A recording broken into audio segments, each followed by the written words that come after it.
AI should not be thought about as separate from your strategy. It is core to you achieving your strategic objectives. This is not just adopting AI, it's also adapting your organization. And the speed at which you can do that is going to determine, again, how quickly you can see that value. Charlene Li is one of the leading voices on business transformation and disruptive leadership.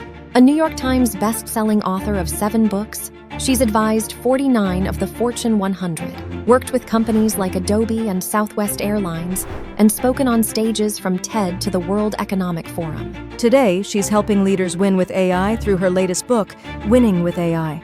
You wrote something that stopped me really thinking. You said disruption doesn't create growth, but growth creates disruption. Growth itself is disruptive. And if you do not prepare yourself for the disruption that growth brings, it doesn't matter what drives it, you're not going to be prepared. You have to prepare yourself. That's why I call it the disruption mindset. What do you think CEOs should really start thinking or doing differently in order to embracing disruption? I think the biggest challenge is... Hi, everybody, and welcome back to another episode of the World Class Leader Show. Today, I'm incredibly excited to have with me Charlene Li. Charlene is a New York Times bestselling author of 7 books. We'll get back to the books a little bit later in the conversation. She is an advisor of Dow Jones companies, IPO member, and also she is a very strong influencer on LinkedIn. So, Charlene, thank you for being with us today. Thank you for having me here. And Charlene is based in San Francisco. So that's where you are calling from, right, today? Yes, I'm in San Francisco, foggy San Francisco. Foggy San Francisco, right. Well, it's not that different from London, even in a good time. So, Charlene, I would like to start with a little bit of your story. I mean, you grew up as an Asian American in Detroit, if I'm not mistaken. At the time at the time when there were almost no people of color in your school, if I know well your story, you have described yourself as a walking disruption. So what did growing up as an outsider teach you about how organizations resist change? Well, I mean, you described it really well. I would walk into a room and realize I was the only one who looked like me, not even close. And and this continued throughout my career because being a woman, an Asian American woman in business, and I worked in Europe for a while too, because in the fact that I would show up and be in a consulting or a leadership role and in this position meant that I was already starting and being very disruptive. I was not the normal person walking into a room with that position. And so I really had to think about, what does it mean to show up and be disruptive? And how do I make it so that I could be effective in a place like this and not just be pushed out by the immune system, so to speak, because it is very strong. Organizations are designed to sustain change, to resist these pressures from the outside and from the inside. So organizations, by definition, don't want to be disruptive. And here I am showing up. And later in fairly early in my career, I started throwing out very disruptive ideas and proposing some very big changes.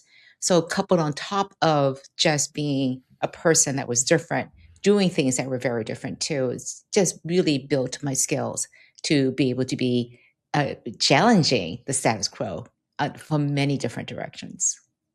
In your career, at least the beginning of your career seems to be another sign of disruption, because you went from Harvard to working to a newspaper. Is that correct? The San Jose Mercury News? That's right. Just as the internet was about to destroy the newspaper business. It's a very interesting moment of stepping into disruption. And you had a front row seat to, one of the first great disruptions across industries, across, decades. So what did you see happening that nobody maybe else seemed willing to name at the time? Well, it was sort of an act of desperation because I was in business school, Harvard Business School, and it was my second year, and I had no idea what I wanted to do afterwards. My original plan of going back overseas and doing economic development was just not going to pan out. I didn't want to go back overseas. I was homesick. I wanted to stay in the U.S. Right. And so I was looking around and going, oh, there's this interesting thing called the internet, and I was using it. I was really enjoying it. I'm like, this is going to be pretty big. And so I do what I do really well. I sat down and did some research around how the internet would develop. And I interviewed with people who were building the hardware, the software, the communication pipes, and then the content. And I realized I knew nothing about the first three. I knew a lot about content because I'm a big consumer of it.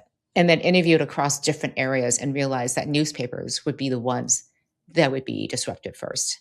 And my experience was you run towards disruption because that's where change and opportunity is.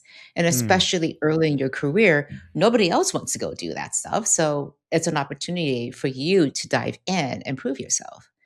So I went and really fought for the position at the San Jose Mercury News in their executive training group.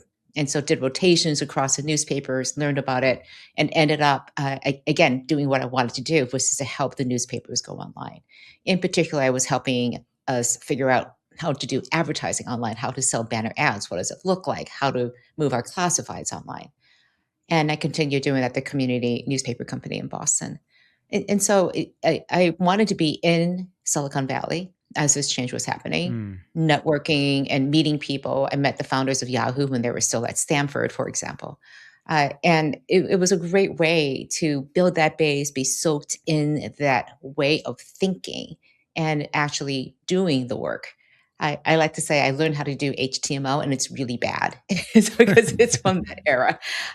Again, it was a great way for me to build confidence in a new space as it was growing up and to learn the skills needed to create organizational transformational change.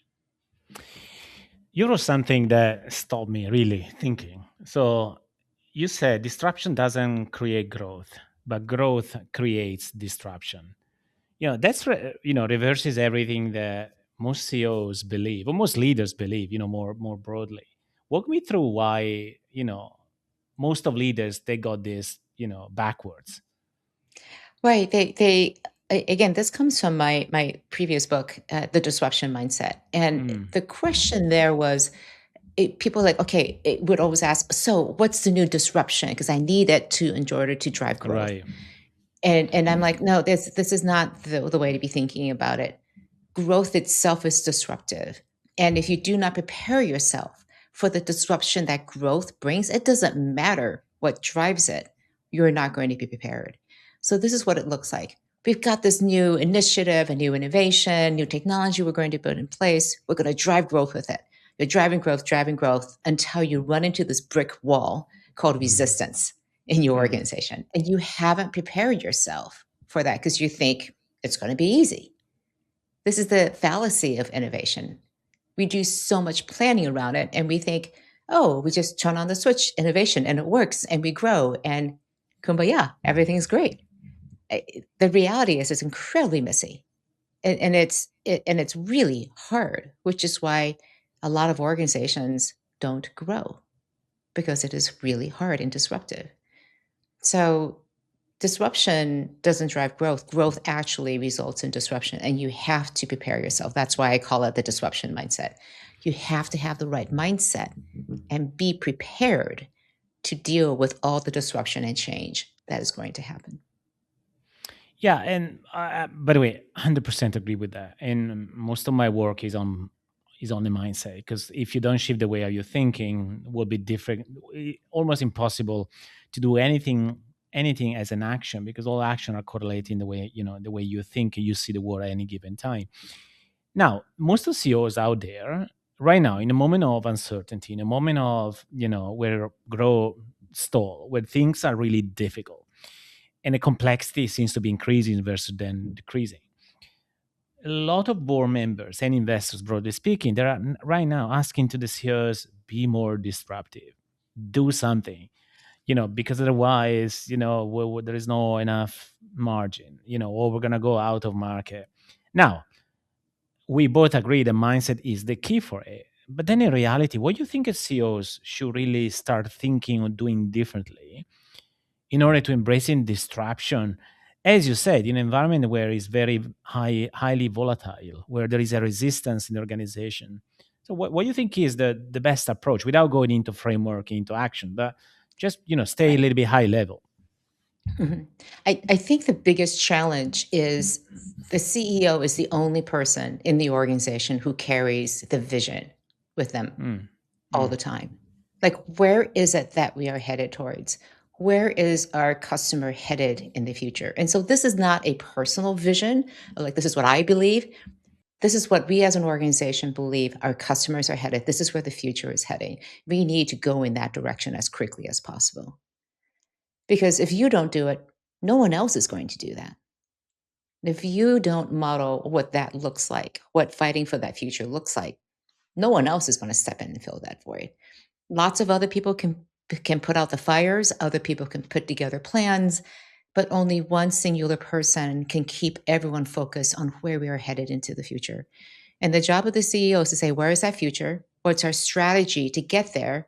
And to make sure that everyone understand those two things, and then they understand what their role is in making that strategy a success. And here's the thing, the more you can look into the future, the further out you can look into the future, the more disruptive you can be. If you're just looking at one quarter, guess what? You're just going to create enough change to get to the next quarter. But if you're thinking 18 months, 3 years, 5 years, 10 years down the line, then you're putting a stake in the ground to say, this is the future that we are fighting for. And that's a very different organization that you'll be leading. It is. And by the way, what you are just describing is the risk of, and then many guests here on the podcast, they shared, Gary Hamill too, but not only him.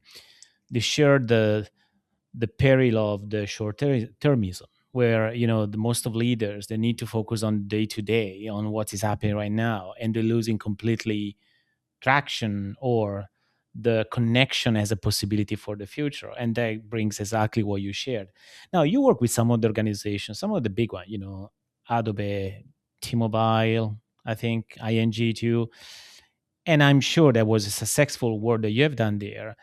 What did you notice in terms of how, from an organizational standpoint, how they been able to succeed in disrupting, I suppose, what they were working on? What was the common trait that you noticed there?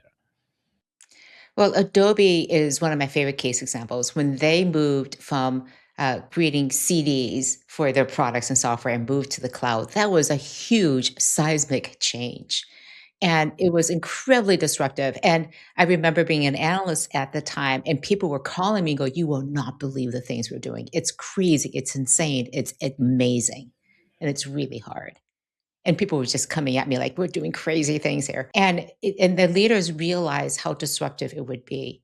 And what was amazing watching them is they never moved. They never budged from that vision. They go, yes, I hear you. You're really concerned about this, and this is that's a valid concern, and this is how we're going to move through it. And they never wavered. They never fought against each other. They were 100% unified on this path. Once they decided to go on this path, they never turned back. They actually said, we're burning the boats. There's no retreat. We're moving forward. We are going to take this and move with it, no matter what.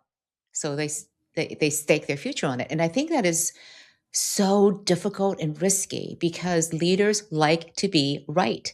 We like to be knowing that whenever we make a decision, that it's going to work out. And when Adobe was doing this, they go, we're pretty sure it's going to work out. There are a lot of things we don't know exactly how we're going to get there. We will get there. It's going to be incredibly messy. And the most fascinating thing about this is they went to their shareholders, publicly traded company, and said for the next 2 years, 24 months, 8 quarters of reporting, we will lose money. Hmm. It just straight out. It's going to look really awful because we're transferring from money up front to money that's going to be sequentially given to us over the lifetime of that subscription.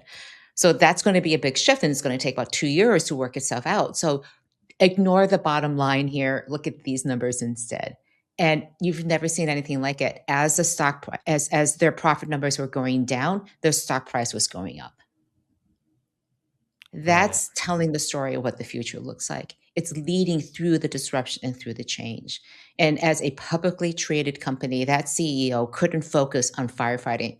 He had to make sure that everyone in his organization understood what that vision was, what the strategy was, and he let them deal with it. And he could hold that container for the organization to make sure everyone was, if not completely discombobulated, just just enough so that they could focus on the work and not be too so spun out by the changes that they couldn't get the work done. And amazing. It's such a great story, and to me, it's so consistent with what I've seen as the best, cases out there when it comes to future and disruption.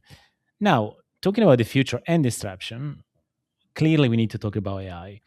And you have just published a great book called "Winning with AI." Why this book right now, Charlene? Oh, I think too, what your point is, there's so many changes happening in this world, and AI is a major one. And we kept getting asked by leaders, okay, I know I need to use AI. I need to create value with Mm. AI. Where do I start? What do I do? I'm reading tons of articles and they're not telling me what to do. How do I do this? So they're even, some of them are doing some really good work deploying Microsoft Copilot or ChatGPT, giving that to people. They have a bunch of use cases, but they're like, nothing is moving. We have a few examples of a little bit of efficiency or productivity here, but where is that promise of transformational value and change? Why am I not seeing it? And so we wrote the book to talk about how do you capture and create value? How do you win with AI, create a competitive advantage, and do this in a systematic way? So in 90 days, which is it very appropriately the time between the board meeting when the board says, come back with a plan, and you show up with a plan in 90 days, you can create that plan.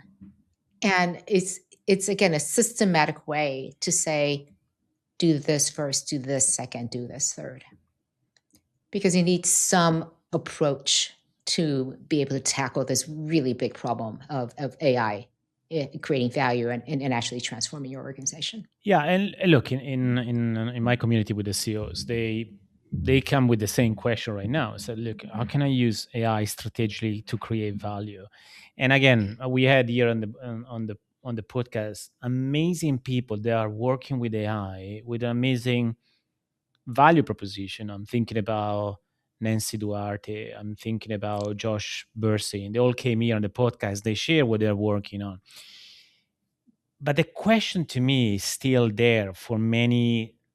Again, thinking about CEOs, how can I drive value? What is maybe one or two? And again, I'm more interested on the mindset standpoint. It probably is something that is clearly is coherent with what you shared before about disruption, because we're still operating in a world of disruption. But what is this one thing that you notice that could make that shift for people in terms of embracing AI? How they need to think different about AI they did not consider before, compared to any other traditional technology improvements or changes they made it before? Mhm. Well, first of all, don't think of it as a technology. Yes, it is a technology. The problem I see a lot of people saying, well, it's a technology. CIO, come over here. This is your job. Put it in Hmm. place, make it Yes. work. The CIO is going to give everybody access to the tools and technology. And the CIO is going, okay, I got the technology taken care of. Now what do you do? How are we going to use it to create that strategic value? And the CEO goes, well, don't you have that answer? No, of course not, because they're looking at it from a point of view of technology. That strategic viewpoint has to come from the very top. It needs to come from the CEO and to some extent from the board in concurrence with that. It needs to come from the C suite working together to put together this plan, this vision of how AI is going to be to be used to support your strategic initiatives. I'll illustrate this. Recently, somebody came to me and said, Art, we have 7 strategic objectives, initiatives for our organization. And it's Mm. really clear to everyone what they are. The first 6 are your typical usual suspects. Drive revenue, engage customers. So the Efficiency, usual all of things. that. Yeah. Yeah, exactly. Number 7 is use AI to accomplish the first 6. That's what it is. And it's putting AI in the right place. You don't need a separate AI strategy. AI should not be thought about as separate from your strategy. It is core to you achieving your strategic objectives better, faster, cheaper, and even safer. So you look at your objectives and you say, how can I use AI to achieve objective number one? Where are the places where it can work? And when somebody comes to you and says, we need to use Claude Cowork or get OpenClaw in place or whatever the new technology is, you can say, great. How does it help us achieve one of our strategic objectives? And if they can't tell you, then make them go away and then come back with a clear plan of how are we going to use this strategically. And also there are some people who are like, well, what about the quick and easy wins, using it to write social media content? And my response is, just do that. You have the capability of deciding, should I do this or that? That is not a strategic question. If it's obvious that it is better at doing something, then you can figure that out within your department. We're talking about these strategic initiatives that go across silos, that require you to make really tough decisions about how you're going to work as an organization. Because these technologies, the agentic AI in particular, doesn't like your silos. It really can't stand them. Like, I want to be able to understand how to engage customers. And you're telling me I have to stop once I hit the sales wall. I can do only look at the marketing data. I can't look at sales data. I can't look at the customer service data. No, I want to be able to see all of that so we can construe and construct a really coherent way to engage with customers. So these sacred silos that we have in our organizations are going to be challenged. That is disruptive. And it's a major reason why organizations keep pulling back, because it's just going to be hard. And that's why the CEO is so important, because the CEO is one of the few people in the organization that looks across the entire organization from that strategic point of view on behalf of customers and says, we have to do this. It's hard, but we're going to go for it because that's the way we need to be working for the future. Yeah, it's standing for that. Have a powerful conviction to stand for it. And by the way, you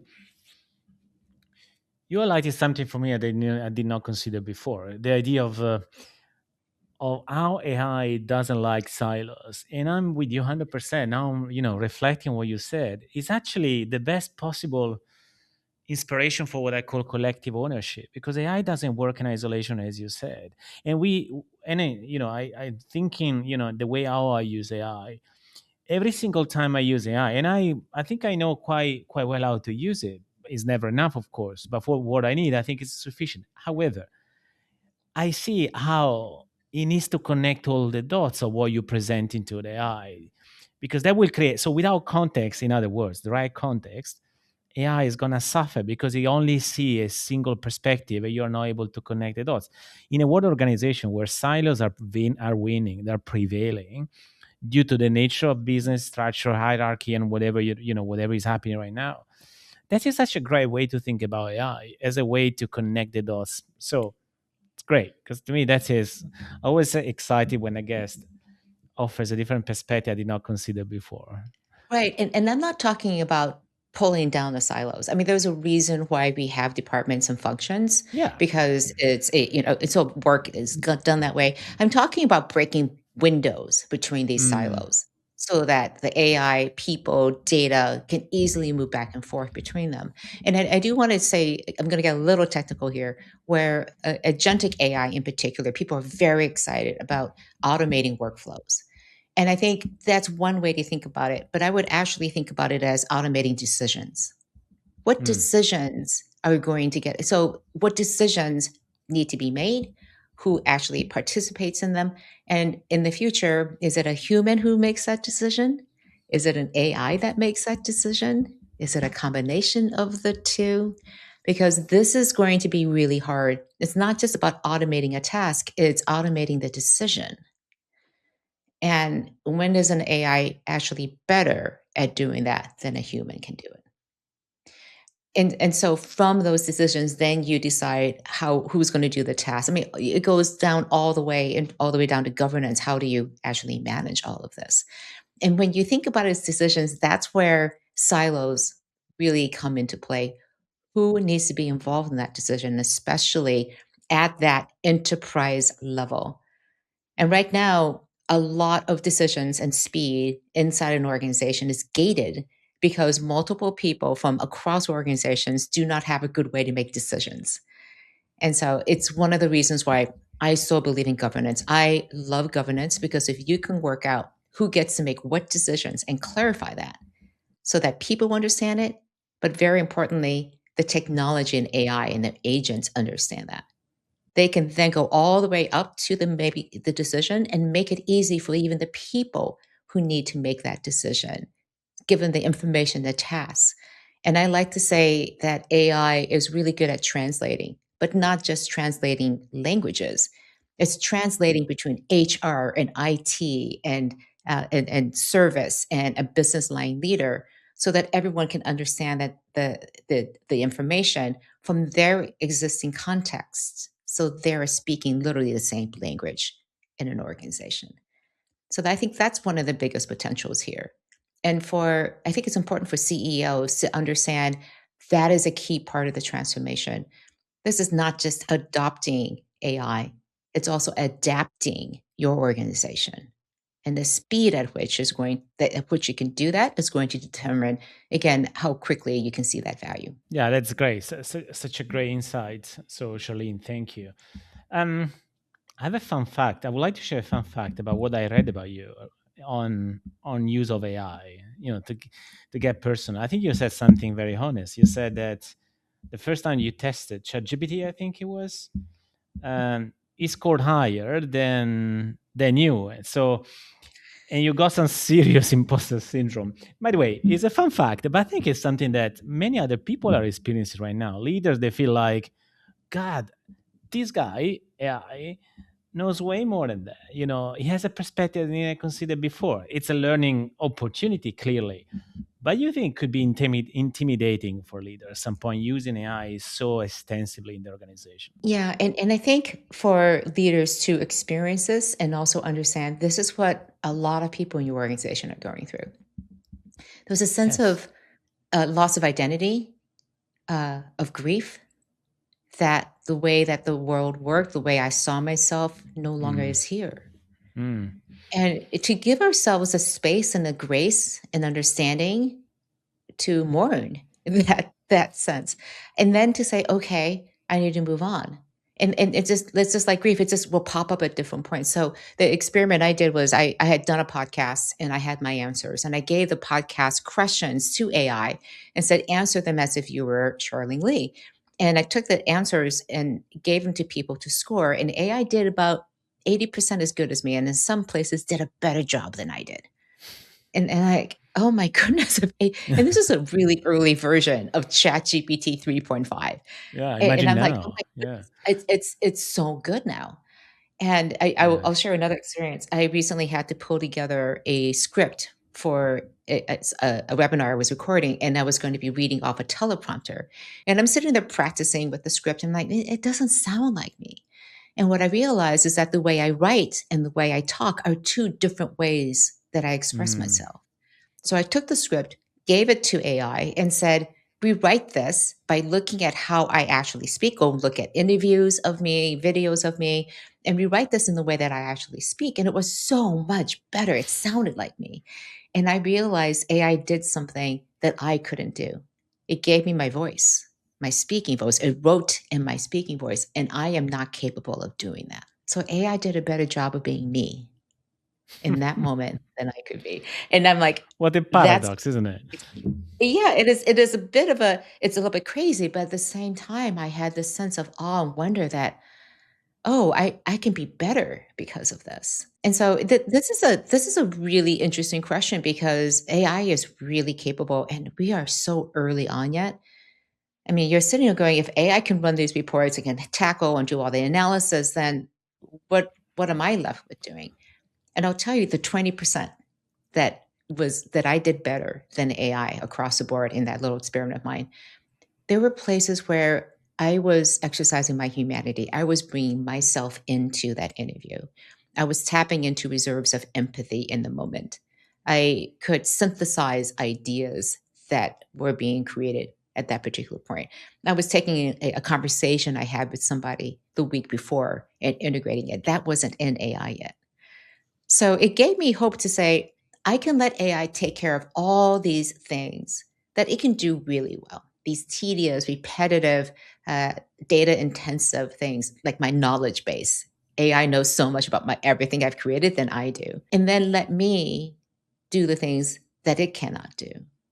And it's something we talk about in the book. It's this idea of integrated intelligence, where AI does what it does so well. You learn how to do that, you master that, and you use that extra capacity that you get not to do more work, but to Mm. invest in your humanity, the things that make you unique, your empathy, your ability to have self reflection, your intuition, your judgment, your wisdom. And when you can do that, you become superhuman. And imagine if you are a CEO and you give your people that incredible capability. You give them all the best that AI can do, but you encourage them to use AI to be better humans. And when you have an organization filled with superhumans, what could you do with? And in the end, I don't. If we only think about AI as allowing us to do more work in less time, I think we're missing Mm. the point. I'm with you. And this is where I think it's so important for leaders to say, to step back. And this is why we wrote about this in the leadership chapter, that you need to give the people, your people, the opportunity to maximize their potential, to maximize their humanity. And so think about using AI to do that, to make work more human, to make work more joyous, even. And what could that do for your organization? Yeah, totally, totally, totally with you. Now, you're talking about learning skills, learning something. I mean, mastering AI to become a superhuman, and organizations, they are probably trying their best in order to upskill people. But your starting point, which is something that they agree with, is that in order to learn as a muscle, the learning muscle, it doesn't really work if you're not able to unlearn something. And for people, it's unlearning their own habits, unlearning their own way of doing things. AI is creating a sort of disruption how people work, how people, even in a simple, the simplest form of that is how writing good prompt. I know it's the simplistic part of it, but that requires some sort of a learning. What do you think is the biggest challenge or barrier for people to really learn in a different way in this current environment? Well, I think the biggest one for leaders and CEOs in particular is that we are rewarded for having the answers. We are the experts in the room. People come to us with their problems because we can solve it for them. Or they help us figure that out Absolutely. because that's how you get promoted, right? And again, it goes back to my previous point that leaders like to be right. And when it comes to AI, we don't know. The most common question I get from CEOs is, how do I get up to speed? How do I stay on top of AI? And I said, welcome to the club. You will always feel like you're behind. And then I took a few weeks off to take care of my elderly parents. And during that time, things like Claude Cowork had launched, Open Claude worked. I came back. I'm like, what is going on here? I felt like the world had changed, and I was gone for 3 weeks. How could the world change so radically? So I like, okay, I gotta get on this and get into it and figure out how to use co-work and what is OpenClaw. Figured I could safely ignore OpenClaw for now. And I think that is the key as a leader. There's so much going on. What do you focus on? And unlearning the need to be on top of everything, to have the answers for everything, and instead using that opportunity to take a beginner's mind and to ask really good questions. Because what the questions do then is steer you in the direction that you want to go in. So, and you're asking everybody to say, hey, this is the question we're grappling with right now. Hmm. We're not going to grapple and try to learn everything. We're going to ask, what is our strategic options? How is that changing because of this? And how do we use all of these new technologies to achieve our strategic objectives? And so what I say is filter everything through your strategy, through your vision of the future. Is this new technology interesting? Is it going to impact my strategy? Will my strategy be able to benefit from this? If it doesn't, ignore it. And the vast majority of the new technologies have no bearing on your strategic objectives. It lets somebody else figure out when and how you should be thinking about these new things, but be laser focused on driving that question to everyone that everyone needs to be answering. And I think that is a different way of thinking, of working, and you have to unlearn the old way that probably you have been practicing for the past 20, 30 years and be working and thinking in a very different way. That's super hard. No longer having all the answers and instead asking great questions is the fundamental skill that I believe leaders today need to have. Speaking of which, of leadership, you wrote a book in the past called Open Leadership, and one of the core ideas of the book is something that is still very relevant today, as every day I can see, either it works or it doesn't work in an organization. The point of transparency and openness. So it's all connected to what you said. I mean, even the transparency, openness, and the vulnerability, I would add, which I know is important to you, to admit, that you can make mistakes, to admit that you can make things wrong, admitting that you don't have all the answers, as you said, as an implication in terms of, the way how leaders need to show up in a new environment. Is this something still top of mind for you? Absolutely. And in the book Open Leadership, it is entertaining this again. It was a little bit early for its time, but it was very relevant. It came out in 2010. The idea that somebody came to me and said, "I know I need to be open, authentic, vulnerable. How open do I need to be?" And that was a really great question. I'm like, "Oh, that how do you figure that out?" And it comes down to this: how open do your people need you to be? Your customers, your stakeholders. What is it that they need to know from you? Because there is such a thing as too much information and being too open, too vulnerable. So what is it? Mm. What is that interesting balance to do that? But just the fact that you can admit that you're wrong, that you don't have all the answers, actually builds your credibility, doesn't diminish it. And that is still really hard for people to do. And especially with I think we talk about in the book this idea of a AI trust pyramid it's like a Maslow's hierarchy of needs. You have to have safety and security, and then you have to have fairness built in, reliability and quality, accountability, but the very top, transparency again.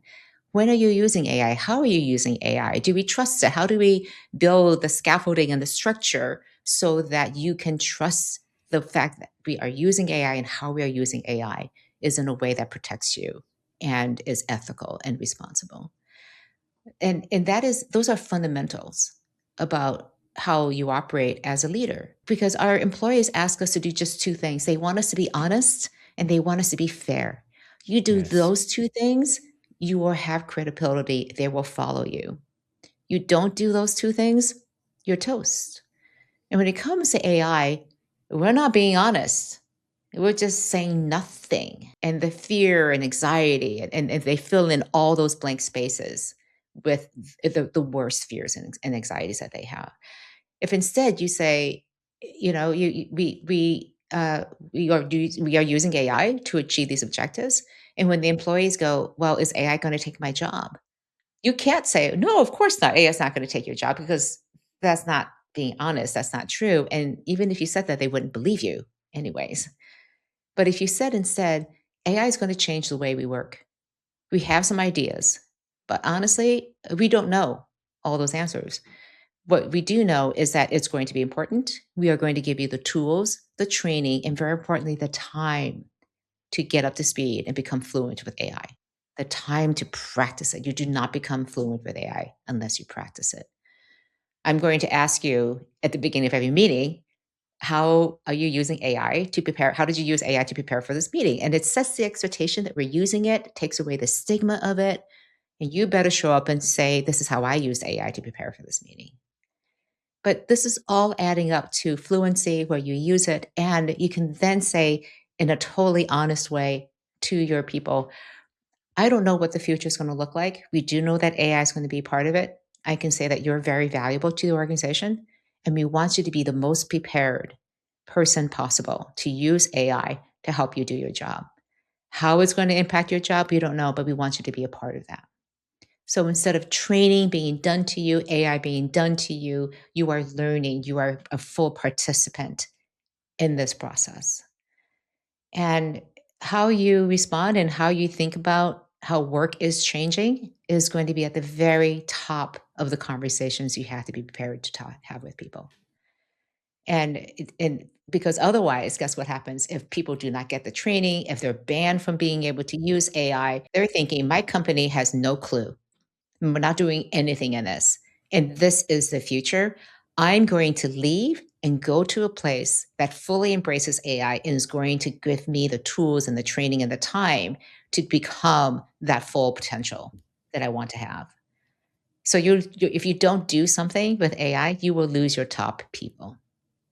They will exercise the power of their 2 feet and walk out the door. And that is the real thing. Meaning, I work in some organizations, I won't name it, where essentially I wouldn't say is banned, but there are very specific limitation or constraints in the way how they use it for security reason.